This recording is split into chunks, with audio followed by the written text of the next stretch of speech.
My name is Sergeant Callie Carr, 33 years old, and 3 days ago, I buried the only person on Earth who ever called me family. My grandfather, Colonel Winston Carr. But now I was facing my sister, Brenda.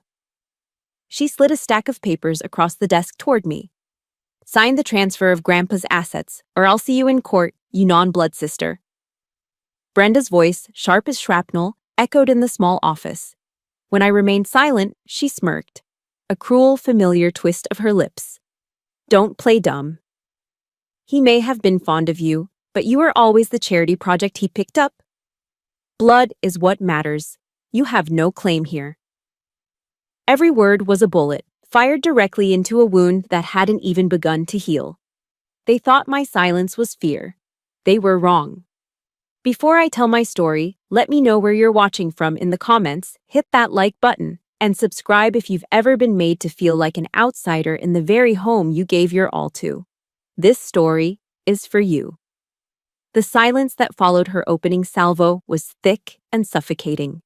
It hung in the stale air of the small rented law office Brenda had chosen for this ambush. The room smelled of cheap wood veneer and old paper, a stark contrast to the cloying scent of Brenda's expensive perfume. We were in Fayetteville, North Carolina, a military town. A town where the uniform I wore was meant to stand for something. But in this room, it was just another target. Brenda wasn't alone. She had brought her legal team, 2 men in slick, expensive suits, with vacant eyes and expressions molded from indifference. They hadn't offered condolences for the colonel. They hadn't even shaken my hand. They looked at me the way an exterminator looks at a problem that needs to be removed, efficiently and without emotion. The meeting had started with an act of theater. Brenda had strode in, her high heels clicking aggressively on the worn laminate floor, and dropped her Louis Vuitton handbag onto the table. It landed with a heavy, muffled thud, a sound that was both a declaration of her status and a dismissal of the solemnity of our purpose. She took a sip from a large paper cup, leaving a perfect, scarlet lipstick stain on the foam of her overpriced latte. Then, speaking to her lead attorney, but loud enough for the entire room to hear, she'd sighed dramatically. Let's get this done. I have a spa appointment at noon. It wasn't just a slight against me. It was a desecration of our grandfather's memory, reducing his life's legacy to an inconvenient line item on her social calendar. Now, her attack continued, her voice dripping with a lifetime of practiced condescension. Look at you, Callie, she sneered, gesturing toward me with a finger tipped with a blood-red, glossy nail. Still in that uniform, as if it gives you some kind of authority here. This is the real world, not your little army base. In the real world, money and blood are the law. I kept my back straight, my hands resting calmly on my knees. My posture was ingrained from years of training, a discipline that was now my shield. I didn't let my gaze waver from hers. Inside, a storm was raging. Each word was a calculated strike, designed to dismantle the identity the colonel had so carefully helped me build. The charity project, the outsider, the non-blood sister. These were the labels she had tried to brand me with since the day I arrived at their home as a scared, quiet child. He gave you a name, Brenda went on, her voice rising slightly as my silence began to unnerve her. He gave you a roof over your head. You should be grateful. Instead, you're sitting here, pretending you have a right to any of this. She pushed the stack of documents closer to me. The crisp scent of fresh ink and paper filled the space between us. Sign the papers, take the small, merciful sum I'm offering you, and get out of this family's life for good. My mind, however, wasn't on the pain. It was on my training. When faced with a psychological assault, the first step is to remain calm. Assess the threat, identify the objective, exploit the weakness. Grandpa's voice echoed in my memory, as clear as if he were standing behind me. Never let the enemy know what you're thinking, Sergeant. Let your actions do the talking. The threat was obvious, Brenda and her legal firepower. Her objective was equally clear, intimidate me into surrendering my claim to what she believed was solely her birthright, and her weakness. It was radiating off her in waves, her impatience evidenced by the spa appointment, her arrogance which led her to underestimate me. And her greed, so potent it was practically a third person in the room. This wasn't just a legal dispute. I realized it with cold clarity. It was a test. A final field exercise designed by the greatest strategist I had ever known. And I was not going to fail him. My silence stretched, filling the room with a pressure that made one of Brenda's lawyers shift uncomfortably in his chair. Brenda's smirk faltered, replaced by a flicker of irritation. "Well, are you deaf?" I said, "Sign it." Finally, I moved. I didn't reach for the papers. I simply adjusted my position, my gaze steady. When I spoke, my voice was level, devoid of the emotion churning inside me. It was the voice I used to give a briefing, calm and precise. "I will review these documents," I stated, my tone leaving no room for argument. Brenda's eyes narrowed. "Review them? There's nothing to review. It's all standard." I ignored her, my focus now on her lead attorney. "We will meet again to discuss this." I was no longer a participant in her ambush. I was setting the terms of engagement. "When? Where?" he asked, caught off guard by the shift in command. I let a deliberate pause hang in the air before delivering the counteroffensive. "Tomorrow, 0900 hours, at the offices of Arthur Vance, downtown." The name hit the room like a quiet explosion. Brenda and her lawyers exchanged confused glances. They didn't know the name. That was the point. For a moment, Brenda was stopped short, her arrogant confidence punctured by a needle of uncertainty. But it only lasted a second. Her hubris quickly patched the hole. "Fine," she snapped, snatching her purse from the table. "Delay for another day if you want. It won't change anything." She and her team swept out of the room, leaving a wake of hostile silence and the lingering scent of her perfume. I remained seated, alone in the suffocating quiet. My eyes fell to the stack of papers on the table, the legal ultimatum that was meant to erase me. Then I looked out the window at the streets of Fayetteville, at the flags flying on front porches, at the quiet dignity of a town built on service and sacrifice. Things Brenda would never understand. The battle had officially begun. After leaving the lawyer's office, I didn't drive back to the base. I couldn't. The walls of that small, suffocating room felt like they were still closing in on me. I needed air. I drove aimlessly through the familiar streets of Fayetteville until I found myself pulling over beside the downtown park. Through the windshield, I watched a young family on a picnic blanket. The father was pushing his daughter on a swing, her laughter carrying on the afternoon breeze. The mother was unpacking a basket. They called that family, a safe harbor. But for me, family had always been a battlefield, a place where the deepest wounds weren't inflicted by weapons, but by smiles and whispers across a Thanksgiving dinner table. Brenda's ultimatum wasn't a new declaration of war. It was just the latest battle in a long, grueling campaign. My mind drifted back, pulled by the undertow of memory, to a Thanksgiving a few years ago. The house was filled with the postcard-perfect sense of the holiday. The rich aroma of roasting turkey mingled with the sweet spice of my aunt's famous apple pie. Golden afternoon light streamed through the dining room windows, illuminating the carefully set table and the faces of the extended Carr family, all gathered for their annual performance of togetherness. But beneath the warm glow and the polite chatter, the air was heavy, thick with unspoken tensions and meticulously maintained hierarchies. My aunt, Brenda's mother, was holding court at the head of the table. She was a master of the subtle art of emotional warfare.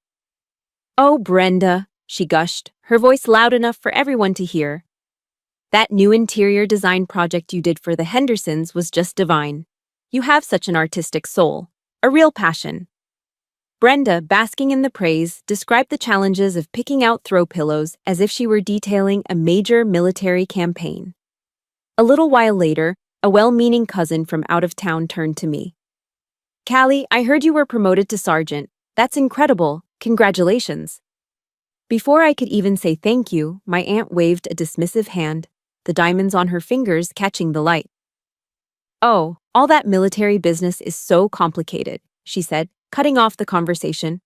"So drab. Anyway, Brenda, tell everyone about your trip to Paris. We're all dying to hear." And just like that, I was erased. My accomplishment, earned through sweat and discipline and months away from home, was deemed too complicated to be acknowledged. I became invisible, a ghost in uniform sitting at a table laden with food I suddenly had no appetite for. I remember staring at the intricate patterns on my grandmother's china, focusing on the tiny painted flowers to keep the stinging in my eyes at bay. The gift exchange was a masterclass in calculated cruelty. Brenda presented her mother with a lavish cashmere shawl, which my aunt received with theatrical gasps of delight and a tight, cinematic embrace. My gift was more modest, but it came from the heart. I had bought her a digital photo frame and spent hours carefully scanning old family photos, curating a slideshow of memories that I hoped would make her smile. She took the box from me, her smile thin and tight. "Thank you, dear," she said, the word dear sounding like an insult. "I'll find a place for it." Later that evening, after everyone had left, I found the box. It was unopened, shoved under a side table in the living room, hidden behind a stack of old magazines. It hadn't just been set aside, it had been discarded. My gift, my effort, my silent plea to be seen as part of the family, dismissed as worthless. A familiar coldness seeped into my chest, the feeling of a door being gently but firmly shut in my face. But the final, most brutal blow came at the dinner table. As we were passing the mashed potatoes and gravy, Brenda decided it was time for some entertainment at my expense. "I heard the funniest joke the other day," she announced, a malicious glint in her eyes. It was about female soldiers who looked and acted like men. A wave of uncomfortable, polite laughter rippled through the older relatives. Then, she turned her attention directly to me, her voice syrupy sweet. "No offense, sis," she said, using the term like a weapon. "I just find it so strange that any woman would rather roll around in the mud than find a nice, wealthy husband." The silence that followed was deafening. I could feel every eye in the room on me. Before I could formulate a response that wouldn't get me court-martialed, my aunt chimed in, her voice dripping with false concern. "She's right, you know. Your grandfather indulges you too much. He should have taught you how to be a lady." In that moment, I felt stripped bare, my choices, my career, my very identity dissected and ridiculed in front of everyone. It was a public shaming disguised as family conversation. I looked across the table, searching for an ally, a friendly face. All I saw were people looking down at their plates, suddenly fascinated by their green bean casserole. All except one. Grandpa. He hadn't said a word, but his actions spoke volumes. He slowly, deliberately, placed his fork and knife down on his plate. The quiet clink of silver on china cut through the tension like a gunshot. He didn't raise his voice. He didn't need to. He just looked at his daughter-in-law, then at his granddaughter, and his eyes, usually so full of warmth, were as cold and hard as steel. The laughter died. The conversation stopped. The point was made. That night, I didn't cry. The pain was too deep for tears. I excused myself and went out onto the back porch, the frigid November air a welcome shock to my system. I stood there, wrapped in the cold, staring out at the dark, skeletal trees. A few moments later, the door creaked open. It was Grandpa. He came and stood beside me, not saying anything at first. He simply draped his old, heavy army-issued wool coat over my shoulders. The scent of cedar and old leather enveloped me, a familiar comfort from my childhood. He put a warm, steady hand on my shoulder. "Courage doesn't always roar, Callie," he said, his voice a low rumble beside me.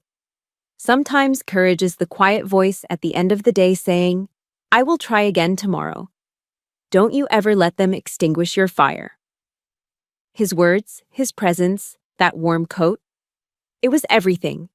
It was the confirmation that I wasn't crazy, that the cruelty was real, but that I wasn't alone in it. He saw me. He always saw me.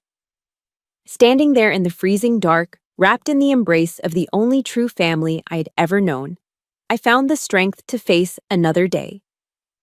The scars from that Thanksgiving, and so many days like it, were deep. But in the cold, quiet dark of that night, they began to feel less like wounds and more like armor. The memory of that Thanksgiving faded, leaving the quiet hum of my car's engine in its place. I was still parked by the park, the sun now lower in the sky, casting long shadows across the grass. I looked down at my hands on the steering wheel. They weren't the soft, manicured hands of Brenda. They were a soldier's hands, crisscrossed with small silvery scars and hardened with calluses at the palms and fingertips. Brenda had said Grandpa gave me his name. But these scars, these calluses, I had earned these myself. They were my medals, proof of the first war I ever fought, the one for my own survival. A war that began on a Greyhound bus heading west. The memory shifts, pulling me back to the week after my high school graduation. I was 18. The final straw wasn't dramatic. It was just another casual, cutting remark from Brenda about my freeloading status. That night, something inside me finally snapped. I didn't yell. I didn't argue. I simply went numb. In the quiet darkness of my room, I packed a worn-out backpack. It didn't hold much, a few changes of clothes, a well-read copy of Viktor Frankl's Man's Search for Meaning, and the fountain pen Grandpa had given me for graduation. I didn't leave a note. I didn't say goodbye. I just left a void where I used to be. At dawn, I walked to the bus station and bought a one-way ticket west. The destination didn't matter, as long as it was far away from the place that had suffocated my soul for so long. I remember the hiss of the bus's air brakes as it pulled away from the curb, a sound of finality and escape. I fell asleep against the vibrating window, the gnawing hunger in my stomach a dull ache, but for the first time in my life, I felt a strange, exhilarating sense of freedom. The bus dropped me in a small, dusty town in the middle of Nebraska. The sky was huge and empty, the landscape flat and unforgiving. It felt like the edge of the world. It was perfect. I found a tiny room to rent above a hardware store and a job waiting tables at a 24-hour truck stop diner called the Prairie Rose. My life became a blur of 16-hour shifts. I started before sunrise, pouring endless cups of black coffee for weary long-haul truckers and weathered farmers whose hands told stories of hard work and hardship. I wiped ketchup stains from vinyl booths, memorized the difference between meatloaf specials on Tuesdays and Thursdays, and learned to smile even when my feet felt like they were on fire. The diner was a world away from the polished, passive-aggressive cruelty of my aunt's dining room. Here, life was straightforward. You worked hard, you were polite, and people treated you with a baseline of respect. It was exhausting, but it was honest. Every night, I'd climb the creaky stairs to my small room, the smell of grease and burnt coffee clinging to my clothes. Under the dim light of a single bare bulb, I would empty my pockets and count my tips, a pile of crumpled $1 bills and a handful of loose change. It was never much, but as I stacked the coins and smoothed the bills, a quiet pride would swell in my chest. This money was mine. It wasn't an allowance, it wasn't a gift, it was the direct result of my own labor. For the first time, I felt my worth wasn't tied to anyone else's charity or approval. The smell of the diner on my clothes wasn't the smell of poverty. It was the perfume of independence. A few months in, a letter arrived. It was from Grandpa. He'd tracked me down through an old service buddy who lived in the next county over. My hands trembled as I opened it, half expecting a lecture. But there were no recriminations, no demands to come home. He simply wrote, "I am proud of your courage, but remember, you always have a home to return to." Tucked inside the letter was a check for $500. Tears I hadn't allowed myself to shed for months streamed down my face. I cried for his kindness, for the love I had run away from. But as I stared at the check, I knew I couldn't accept it. To do so would be to admit defeat, to concede that I couldn't make it on my own. With a heavy heart, I tore the check into small pieces. I wrote him back on a single sheet of diner stationery, thanking him for his love and trying to explain that this was something I had to do for myself. It was the hardest decision I'd ever made, but it was the one that cemented the foundation of the person I was becoming. I was reading Viktor Frankl's book at the time, and one line had seared itself into my mind. When we are no longer able to change a situation, we are challenged to change ourselves. I couldn't change my family, but I could change my own fate. My path forward appeared one sweltering afternoon. A group of young soldiers, their uniforms crisp despite the heat, came into the diner for lunch. They were loud and boisterous, trading jokes and insults with the easy camaraderie of a pack of brothers. They moved with a shared purpose, a sense of belonging that I'd only ever seen in movies. They talked about discipline, about service, about being part of something bigger than themselves. I watched them from behind the counter, a plate of apple pie in my hand. I looked at their confident posture, their shared identity. Then I looked at my own reflection in the chrome coffee machine, a tired girl with dishwater hands and an uncertain future. In that moment, the path became clear. That evening, I walked into the Army recruitment office on Main Street. The air inside was cool and quiet, a world away from the clatter of the diner. A recruiter, a sergeant with a kind face and a sharp uniform, looked up from his desk. He asked me why I wanted to join. I didn't give him a long, complicated story. I just said, "I'm looking for a family where your place is earned, not given." He seemed to understand. The Army wasn't just a job, it was a promise. It was a chance to build a new life on a foundation of merit, not bloodlines. It was a place where my discipline and my resilience wouldn't be seen as strange or unfeminine, but as assets. It was the only road I could see that led to becoming the person my grandfather always believed I could be. It was the start of building my own fortress, one brick of hard-earned self-respect at a time. The Army recruiter had promised me a family where my place was earned. He didn't tell me I'd have to go through hell to find it. Basic training was a crucible of controlled suffering, designed to break you down and rebuild you from scratch. Every muscle in my body screamed, my lungs burned, and my mind was pushed to its absolute limit. But there was a profound difference between this crucible and the slow-burning torment of my aunt's house.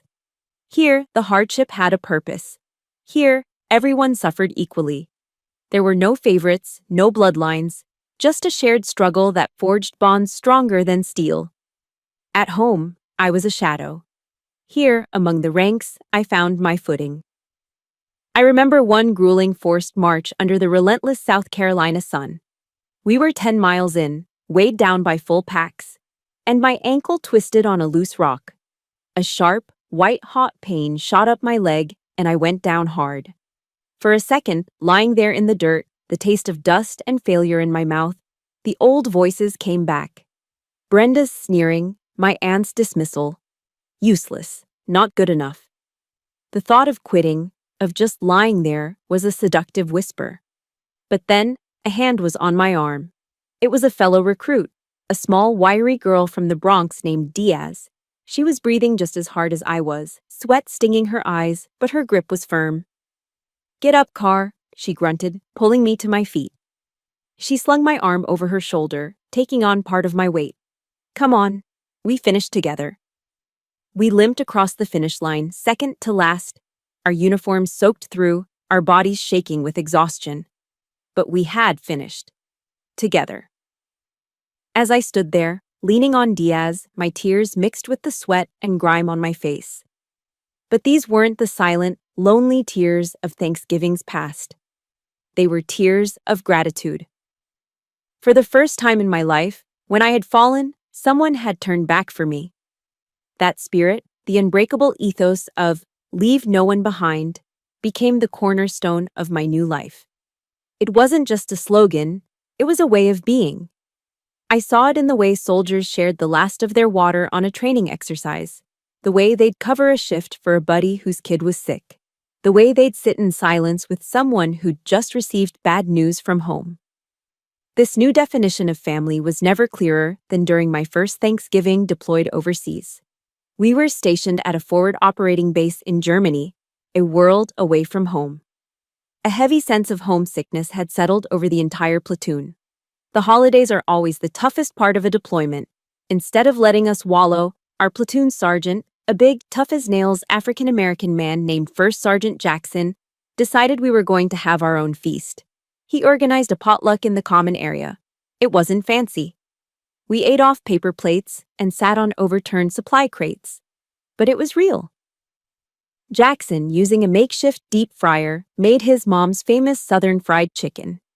Diaz, it turned out, could make incredible tamales from ingredients she'd begged from the mess hall cooks. A guy from Texas made a huge pot of five-alarm chili. A quiet soldier from Boston, who barely ever spoke, surprised everyone with a fantastic New England clam chowder. Remembering my days at the Prairie Rose Diner, I managed to bake a perfect pumpkin pie in the mess hall's industrial oven. We sat crowded together in that drafty rec room, the air filled with the delicious, mismatched smells of American home cooking. We shared food, traded stories, and poked fun at each other. There were no cutting remarks disguised as jokes, no gifts given with a sneer. There was only the raw, honest warmth of a family forged in shared hardship. It was the best Thanksgiving I'd ever had. First Sergeant Jackson saw something in me I hadn't yet seen in myself. He was more than a superior, he became a mentor. He saw my discipline and my intelligence, but he also saw the deep sadness I tried so hard to hide behind a soldier's stoic mask. One afternoon, after a particularly grueling field exercise, he called me into his office. "Sergeant Carr," he said, his voice softer than I'd ever heard it.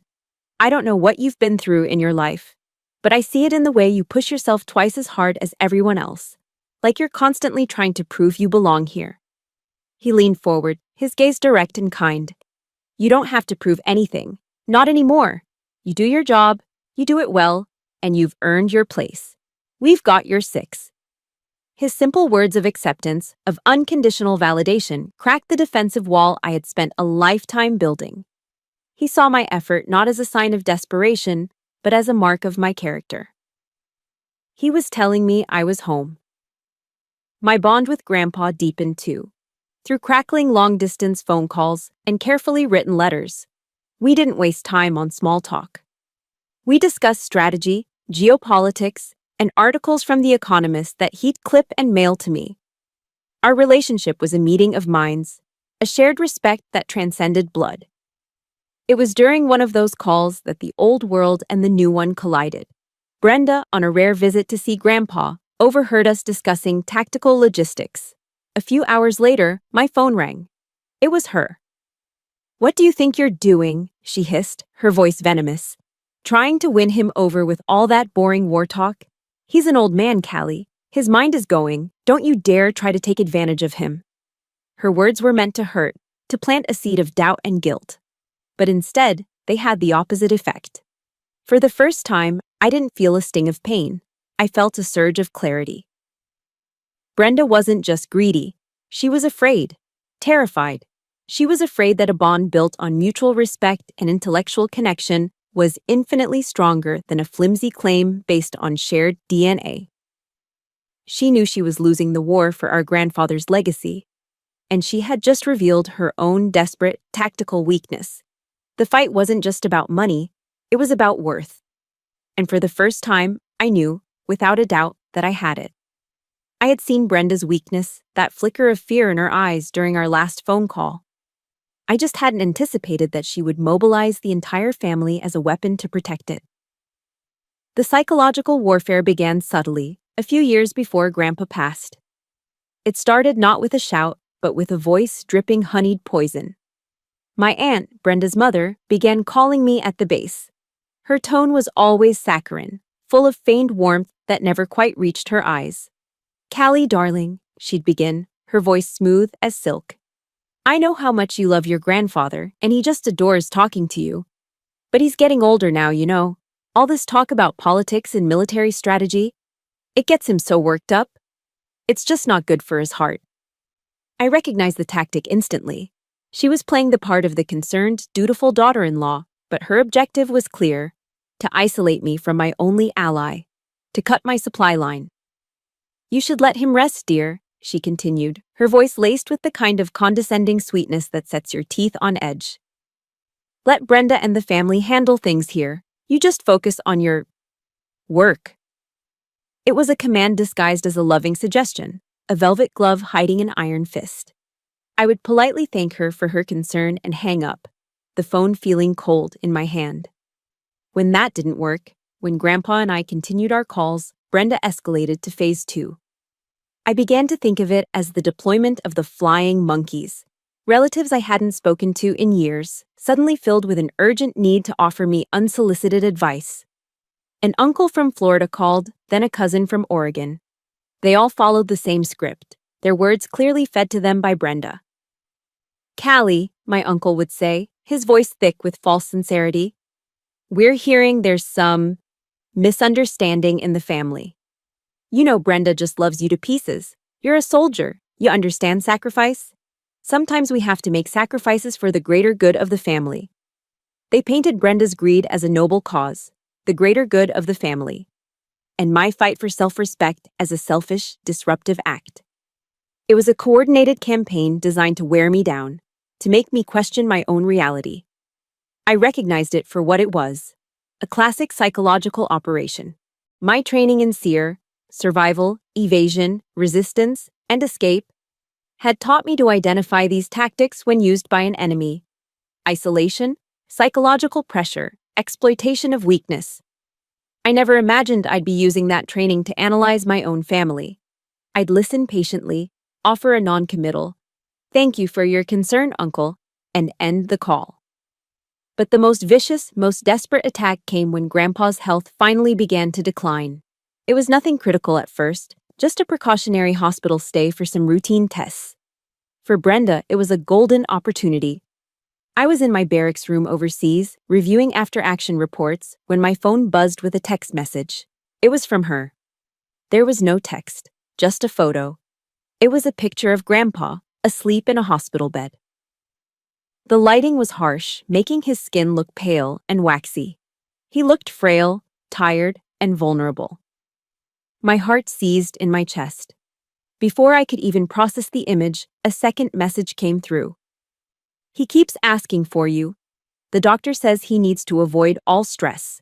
Your stubbornness is killing him." The words hit me like a physical blow. The air rushed out of my lungs. For one terrifying moment, the floor fell out from under me. All the training, all the discipline, all the emotional armor I had so carefully constructed, it all dissolved. What if she was right? What if my fight, my need to be seen, was causing him pain? The guilt was a tidal wave, swift and suffocating, pulling me under. My fingers trembled as I stared at the screen, the image of my grandfather, so small in that big hospital bed, burning into my mind. I was a soldier trained to face enemies, but how could I fight an enemy that used my own love as a weapon against me? My training kicked in on instinct. Verify intelligence before acting. I took a deep, shuddering breath, forcing the panic down. I bypassed the chain of command in my head and went straight to the source. I dialed the main number for the hospital back in North Carolina, my knuckles white as I clutched the phone. I asked to be put through to Colonel Winston Carr's room. After what felt like an eternity, the line clicked. "Hello?" It was his voice, not weak, not frail. It was the same strong, confident baritone I had known my whole life. "Grandpa, it's Callie." "Callie girl, what a surprise!" he boomed, and I could hear the rustle of a newspaper in the background. "To what do I owe the honor?" I got a message from Brenda," I stammered, the relief making my voice shaky. "A photo. She said you were asking for me, that I was causing you stress." There was a long pause on the other end of the line. When he spoke again, all the cheerfulness was gone, replaced by a weary sigh that carried the weight of years of disappointment. "That girl," he said, his voice low and hard. "She would use anything as a weapon, Callie, even love itself." He paused again, and I could picture him, sitting up in that hospital bed, his military bearing returning. "Listen to me. This was a routine checkup. The doctors are just being overly cautious, as usual." "I'm fine. Do you understand me? I am fine." "Yes, sir," I whispered. "Brenda is deploying fear and doubt. Those are the tools of a weak opponent. You do not let her turn your goodness, your love for me, into a weakness for her to exploit. You trust the facts, not the fear she's selling. Is that clear, Sergeant?" His words were like a splash of ice water, shocking me back to reality. The guilt receded, replaced by a cold, hard anger. He was right. Brenda hadn't just sent me a photo, she had launched a precision-guided emotional missile, aimed directly at the most vulnerable part of my heart. And it had almost worked. "Yes, Colonel," I said, my voice steady now, the tremor gone. Crystal clear. We talked for a few more minutes about his beloved baseball team and a new book on military history he was reading. When we hung up, I sat in the silence of my room for a long time. The anger wasn't hot and explosive. It was cold and focused. The lines had been drawn. Brenda had proven that there was no depth to which she would not sink. And in doing so, she had just made a grave tactical error. She had shown me exactly how ruthless I would need to be in the battle to come. The cold anger that solidified in me after that phone call became my armor. I thought I was prepared for anything Brenda could throw at me. I was wrong. I was never prepared for what I saw when I came home on leave, a few months before Grandpa passed. That was the day the war went from cold to hot. That was the breaking point. I walked into his study, my favorite room in the house, and stopped dead in the doorway. The room was unrecognizable. It was an invasion, a hostile occupation. Brenda had redecorated. The floor-to-ceiling shelves, once filled with leather-bound books on history and military strategy, were now half empty. The books that remained were crammed carelessly into cardboard boxes in the corner. The tactical maps that had once papered the walls, showing battlefields from Normandy to the Korengal Valley, were gone. In their place hung cheap, abstract art prints and glossy pages torn from fashion magazines. And there, sitting at Grandpa's magnificent oak desk, was Brenda. She was casually painting her toenails, a bottle of bright pink polish balanced precariously on a stack of his journals. The air, which should have smelled of old paper, leather, and pipe tobacco, now reeked of nail polish remover. She looked up, not a hint of shame on her face. "Oh, you're back," she said with a bored sigh. "I thought this place needed a little life. It smelled like a dusty old museum." My heart hammered against my ribs, but I forced myself to remain calm, my eyes scanning the room like a soldier assessing a compromised position. That's when I saw it. In the corner on the floor was his shadow box, the sacred display case holding his life's honors, his Purple Heart, his Silver Star, his jump wings, and a collection of faded photographs. The glass front had been removed and leaned against the wall. And then I saw the desecration. Brenda had taken the American flag, the one that had been ceremoniously folded and presented to him at his retirement parade, and was using it to wipe up a small dark ring of spilled coffee from the hardwood floor. "Ugh, this old rag comes in handy," she muttered to herself, oblivious. The blood in my veins turned to ice. Every bit of air left my body. That wasn't just a flag. It was a symbol of his entire life of service. It represented every soldier who had served beside him, every friend who had fallen, every sacrifice he had ever made for his country. It was his honor folded into 13 crisp triangles, and she was using it like a paper towel. Something inside me, a dam of restraint that had been holding back a lifetime of injustice, finally broke. I didn't scream. I didn't cry. My voice when it came out was a low, dangerous whisper I didn't recognize as my own. "Put the flag down." Brenda jumped, startled by my tone. For a second, she looked almost scared. But, as always, her arrogance quickly resurfaced. "God, what's your problem? It's just a piece of cloth." "That is not a piece of cloth," I snarled, the words tearing from my throat. I crossed the room in 2 strides and snatched the flag from her hand, my fingers recoiling from the damp, stained fabric. I held it as if it were a wounded soldier. "This is honor. This is blood. This is everything you will never understand." She stood up, placing her hands on her hips, the picture of indignation.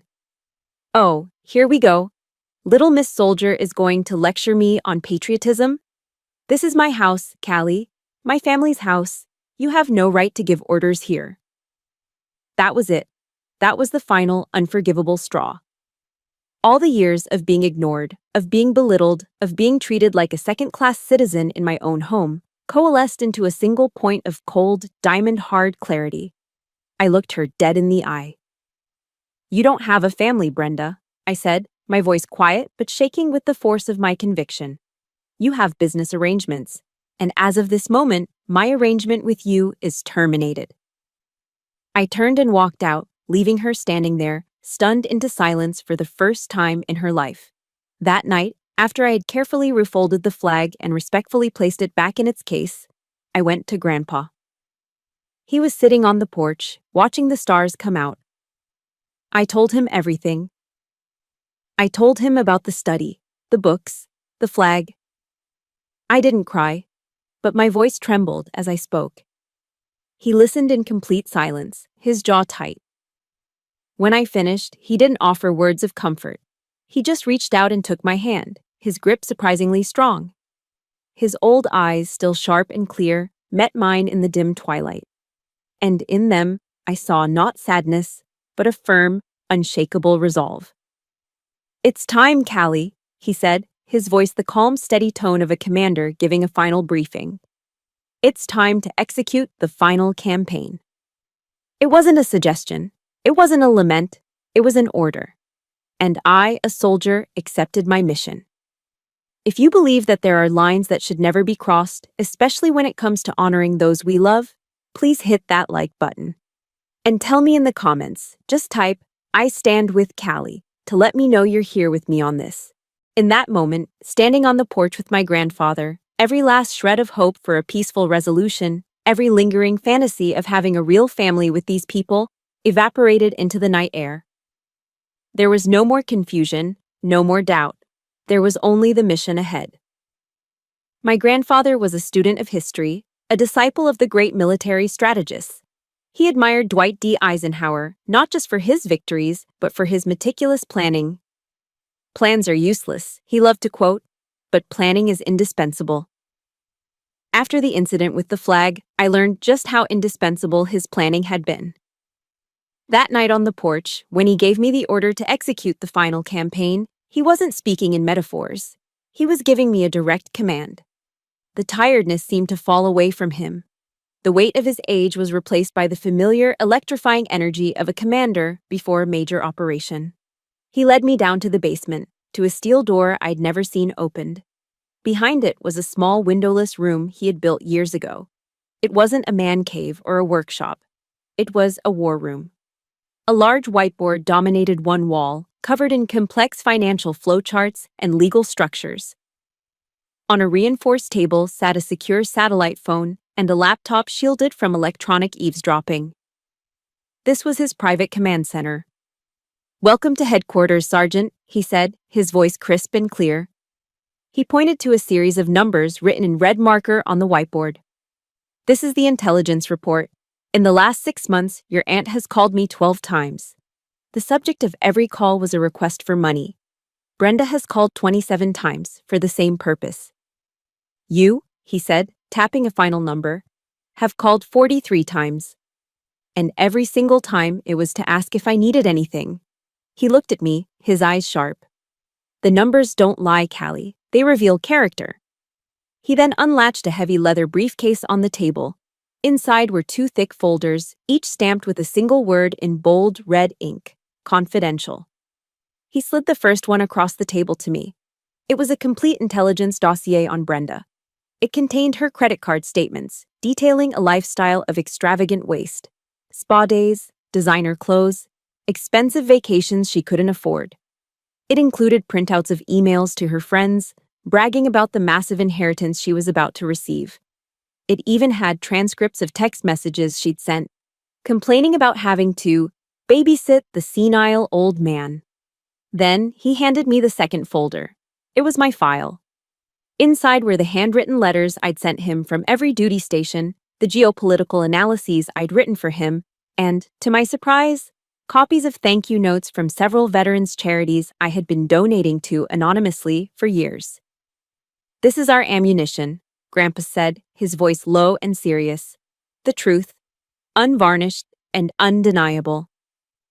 He believed that in any conflict, victory depended on 3 things: superior intelligence, a fortified position, and a decisive strategy. He had just shown me the intelligence. Now, he revealed the fortress. He activated the satellite phone and initiated a secure video call. A moment later, the face of a man in his late 60s appeared on the laptop screen.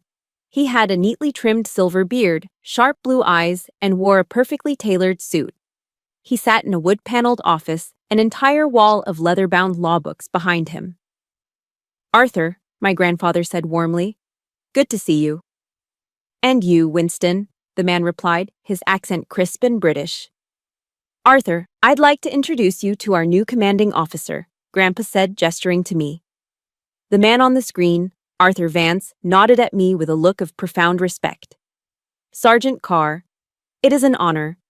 Your grandfather has told me a great deal about you. For the next hour, they briefed me. Arthur Vance was not just any lawyer. He was a top international solicitor based in London and my grandfather's closest friend since their university days at Oxford. For the past 3 years, they had been quietly building an impenetrable legal fortress. While Brenda was busy planning how to spend her inheritance, Grandpa and Arthur were moving the vast majority of it out of her reach.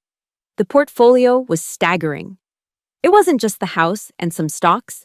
It was a global logistics company based in Singapore, commercial real estate near Ramstein Air Base in Germany, and a multi-million-dollar portfolio of defense technology stocks.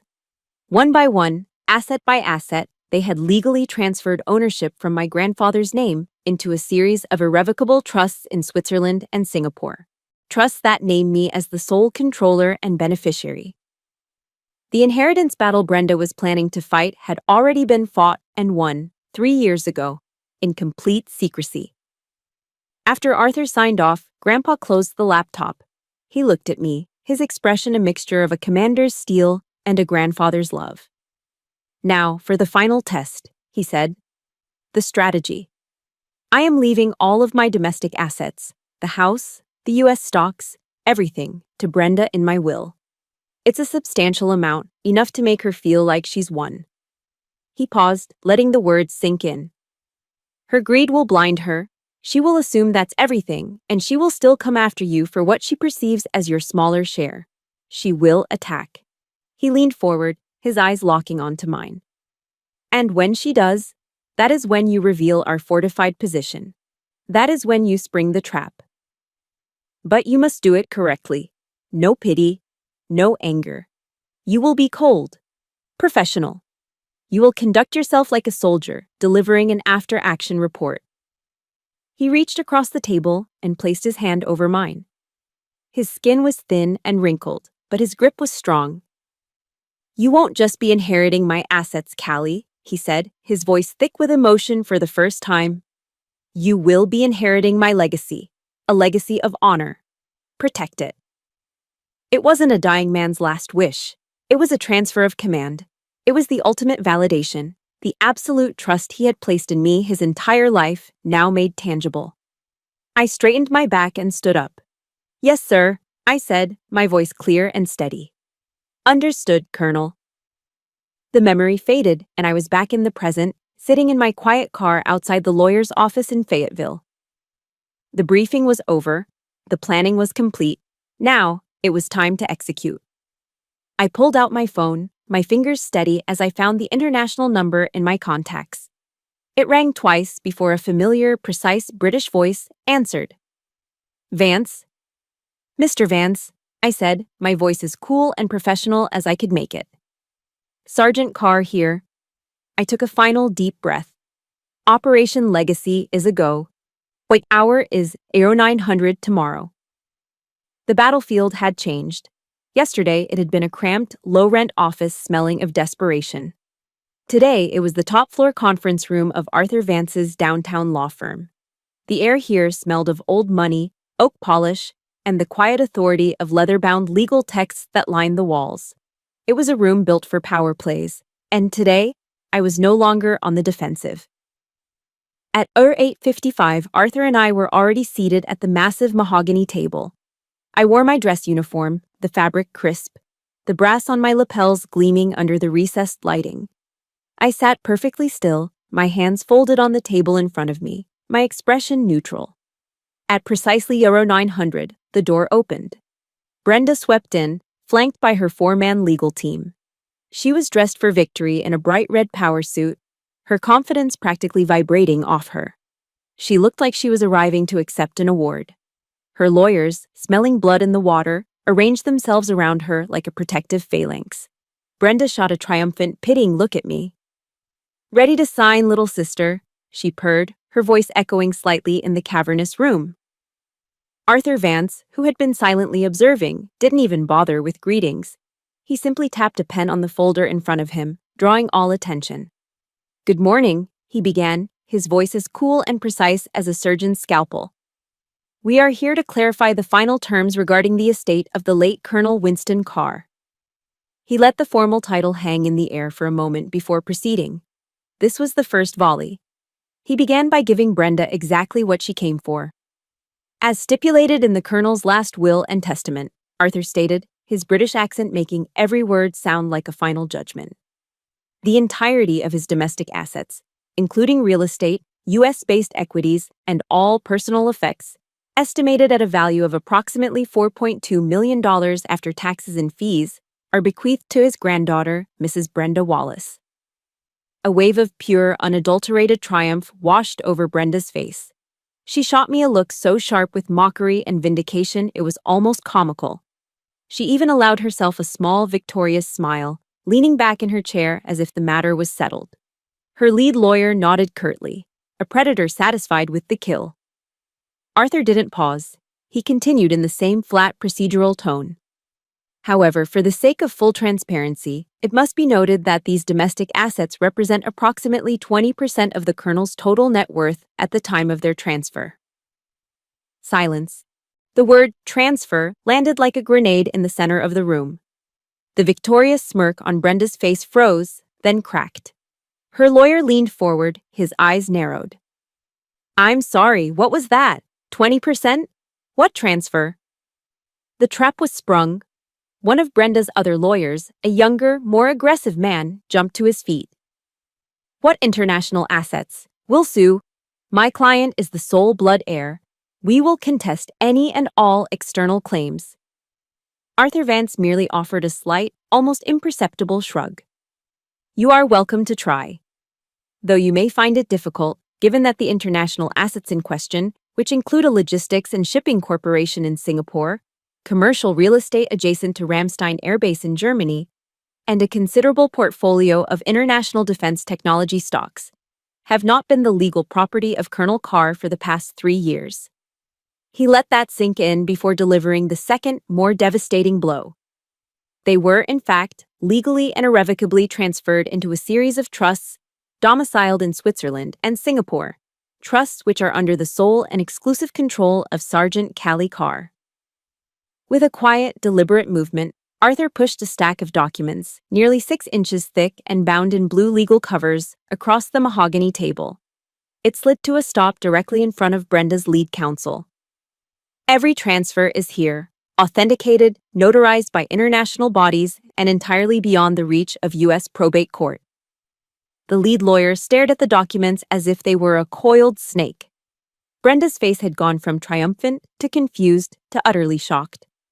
The color drained from her cheeks, leaving her skin a pasty white that clashed horribly with her red suit. "What? No, that's impossible," she stammered. He couldn't." Her lawyer, desperately trying to regain control, slammed his hand on the table. "This is a clear case of undue influence. Our client will testify that the Colonel was not of sound mind, that he was manipulated." Arthur Vance's expression didn't change, but I saw a flicker of satisfaction in his eyes. This was the moment Grandpa had predicted. "I'm glad you brought that up," he said smoothly. He reached into his briefcase and placed a small digital audio recorder on the table. He pressed play. Brenda's own shrill, grating voice filled the silent room. "Come on, Grandpa, it's just money. It's not like you can take it with you on your final deployment, right?" The sound of her callous, mocking words hung in the air like a toxic fog. A deep, horrified flush crept up Brenda's neck. Her lawyers stared at her, their professional masks cracking to reveal open disgust. The silence that followed was absolute, broken only by the quiet hum of the room's ventilation system. But Arthur wasn't finished. He tapped a button on the conference phone. "Mr. Chen, are you with us?" A large screen on the wall flickered to life, revealing a distinguished, elegantly dressed Asian man in a high-tech office overlooking a bustling harbor. "Yes, Arthur, I'm here. Good evening from Singapore." "Mr. Chen," Arthur said, "could you please greet the chairwoman of your board?" The man's face broke into a warm, respectful smile. He looked directly at me. "Good morning, Ms. Carr," he said. "The Q3 reports are excellent. I'm awaiting your directives for the next round of capital investments." That was the kill shot. The final, undeniable proof. I wasn't just an heir. I was already in command. Brenda made a small choking sound. She looked from the screen to the recorder, to the mountain of legal documents, and finally, to me. In her eyes, I saw the complete and utter collapse of her world. The arrogance, the condescension, the cruelty. It all crumbled away, leaving behind a hollow, terrified shell. She had built her entire identity on a foundation of entitlement, and I had just watched it turn to dust. She slumped in her chair, a general surveying the ruins of her own defeated army. The war was over. I walked out of Arthur Vance's office and left the wreckage of Brenda's life behind me. The elevator descended in silence, the quiet hum a stark contrast to the explosive demolition I had just witnessed. I had expected to feel a surge of triumph, a rush of vindication. Instead, as I stepped out into the bright afternoon sun, all I felt was a profound, hollow emptiness. There was no victory parade, no sweet taste of revenge, just the quiet exhaustion of a soldier after a long and brutal campaign. I got in my car and just drove, the radio silent, my mind a blank slate. Victory tasted bitter. I had won. I had protected my grandfather's legacy and honored his final command.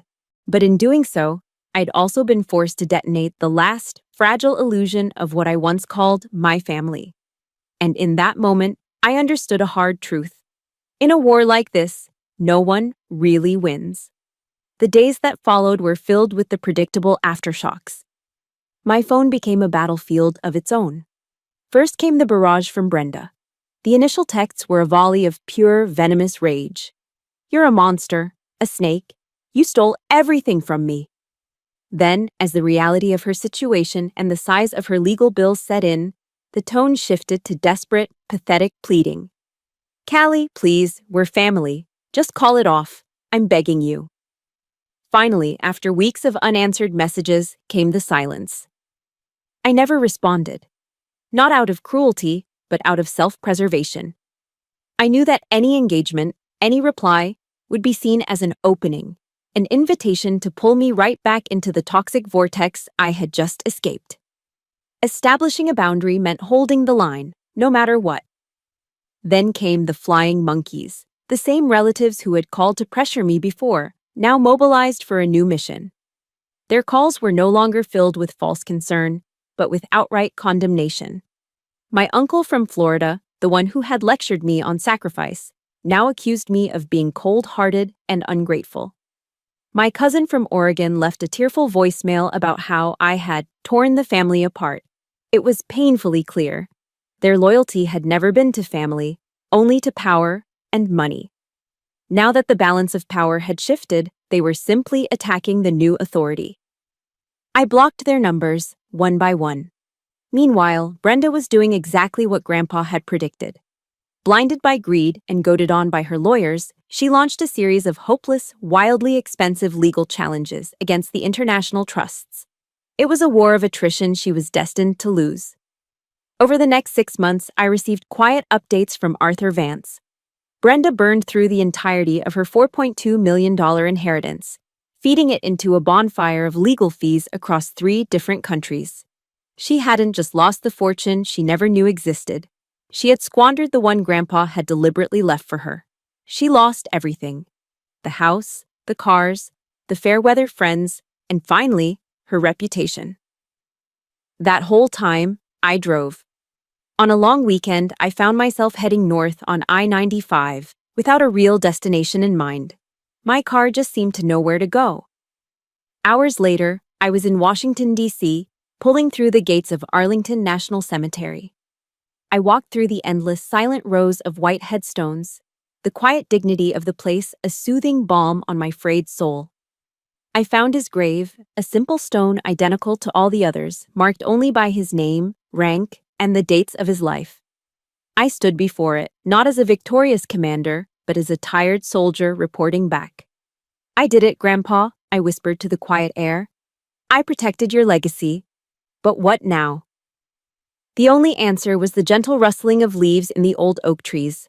I stayed there for a long time, thinking about one of his letters I'd reread the night before. A good soldier knows when to fight, he had written. But a great commander knows when to stop fighting and build the peace. The peace? That's what had been missing. The anger had been a necessary fuel, but it couldn't sustain me forever. I needed to find a way to let it go. A few months later, I found my chance. I was leaving the base one afternoon when I saw her waiting for me by the gate. It was Brenda. I almost didn't recognize her. The designer clothes were gone, replaced by worn jeans and a faded t-shirt. She was thinner, and the harsh lines of stress had carved years onto her face. The arrogant fire in her eyes had been extinguished, leaving behind something empty and lost. She didn't approach me with demands or accusations. She just stood there, looking uncertain. For the first time in my life, I saw her not as a monster, but as a broken person. "Why?" she asked, her voice raspy and weak. "Why would he do that to me?"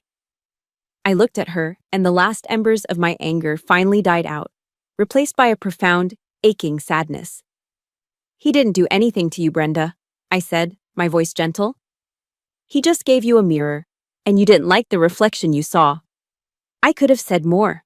I could have listed every slight, every cruelty, every moment of pain she had caused me. But what was the point? The war was over. As Grandpa had said, it was time to build the peace. And peace, I was beginning to understand, wasn't about winning an argument. It was about choosing to walk away from the battlefield. That was the last time we ever spoke. I turned and walked back toward my car, leaving her standing there to face the consequences of her own choices. It wasn't forgiveness, not in the way most people think of it. I wasn't absolving her of her actions. It was something different. It was a release.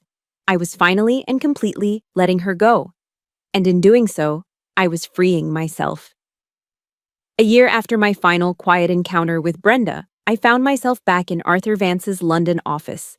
The legal dust had long since settled. He greeted me with a warm smile and handed me a thick, cream-colored envelope, its wax seal bearing my grandfather's crest. "Winston instructed me to give this to you only when all legal hostilities had ceased," Arthur explained. My hands trembled slightly as I broke the seal. Inside was a letter, written in my grandfather's familiar, strong handwriting. It wasn't about assets or trusts.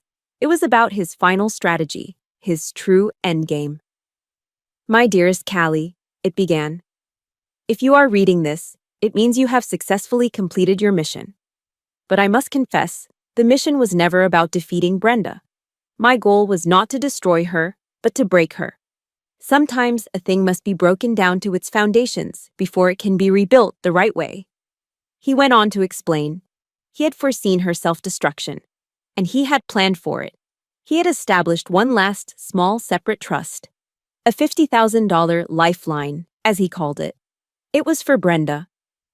But it came with a non-negotiable condition. The trust could only be activated after she had proven a fundamental change in character, by volunteering for 1 full year at a recognized veteran support organization. Reading his words, I finally understood the breathtaking scope of his wisdom. His legacy wasn't just about preserving wealth or rewarding loyalty. It was about offering a path to redemption, even for those who seemed furthest gone. He wasn't just a strategist. He was a builder of character. And his final lesson was one of profound grace. That letter became my new set of orders. I honorably discharged from the Army, my service complete. The massive fortune he had left me was not a retirement fund. It was a strategic asset, and I now had a new mission: to deploy it. I didn't want his legacy to be a name on a building or a plaque on a wall. I wanted it to be a living, breathing force for good. I took the first step by signing the incorporation documents. My signature, clear and firm, brought into existence the Colonel Carr's Command Legacy Foundation. My new life looked nothing like Brenda's old one. I didn't buy a mansion or a sports car. I traded my uniform for simple jeans and a polo shirt. My headquarters wasn't a sleek corporate office, but a small rented space above a coffee shop in Fayetteville. From there, I didn't command troops. I commanded resources. The Foundation's mission was simple: to serve the community that had given me a home and a purpose. We funded scholarships for the children of deployed soldiers. We provided seed capital for veteran-owned startups. We sponsored service dog training programs for those recovering from PTSD. I didn't just write checks from a distance. I was on the ground, visiting VA centers, sitting in community halls, and listening to the stories of my fellow veterans. I turned my inheritance into a strategic support unit, providing aid and reinforcements to the men and women who, like me, had sworn an oath to serve. About a year later, I received a hesitant email. It was from Brenda. She had done it. After hitting rock bottom, she had found a volunteer position at a soup kitchen for homeless veterans in a city hundreds of miles away. She wrote that she had started it only to get the money. But somewhere along the way, listening to the stories of men and women who had lost everything but their dignity, something inside her had shifted. She wasn't writing to ask for anything. She was writing to say thank you, and that she was sorry. She was finally beginning to understand the lesson Grandpa had tried to teach her, the lesson of service. Following his instructions, I authorized Arthur to activate the trust. I gave my sister a chance to rebuild. The story ends not in a courtroom or a battlefield, but a few years later, in a high school auditorium filled with proud families. It's the first ever awards ceremony for the Command Legacy Foundation. I'm standing at a podium, looking out at the faces of the bright, hopeful young people who are the first recipients of our scholarships. In the front row, I see some familiar faces. First, Sergeant Jackson, now retired, gives me a proud, booming nod. Beside him is Diaz, now a captain, her smile as bright as ever. They are my family, the ones who turned back for me when I fell. And in the back of the room, quietly arranging chairs and handing out programs, is Brenda.